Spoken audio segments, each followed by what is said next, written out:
Hello viewers, வாங்க இன்றைக்கி பரபரப்பாக 2 நாளாக போகக்கூடிய விஷயம் என்னன்னா, திரு உள்துறை அமைச்சர் அவர்களை தமிழ்நாடு எதிர்க்கட்சி தலைவர் அவர்கள் சந்தித்தார். அதுவும் எப்படி முகமூடி போட்டுக்கொண்டு சந்தித்தார், அதுவும் ரகசியமாக சந்தித்தார் அப்படின்லாம் போடுறாங்க.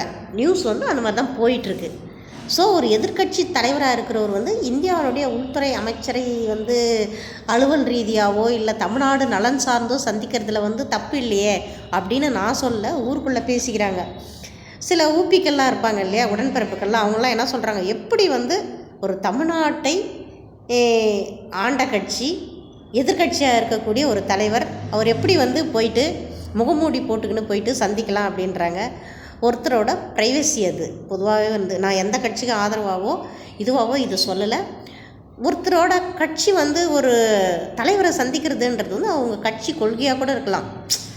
அதை பயங்கரமாக வைரலாக்கி அவர் இப்படி போனார், அவர் அப்படி போனார், எப்படியோ போயிட்டு போகிறாரு, அவங்க கட்சி வளர்க்குறதுக்கு எதனா பண்ணிட்டு போகிறாரு அப்படின்ற லெவலில் போகுது. ஏன்னா 2 நாளைக்கு முன்னாடி டிடிவி தினகரன் அவர்கள் ஒரு அறிக்கை விட்டார். ஏடிஎம்கே ஆட்சி, அதாவது எடப்பாடி ஆட்சி காப்பாற்றுனது எங்கள் சின்னம்மா தான் அப்படின்னு பதில் அறிக்கை எடப்பாடி அவர்கள் விட்டார். என்னென்னா, இப்போ இருக்கிற பிஜேபி கவர்மெண்ட் தான் எங்கள் அரசாங்கத்தை காப்பாற்றுனது அப்படின்னு.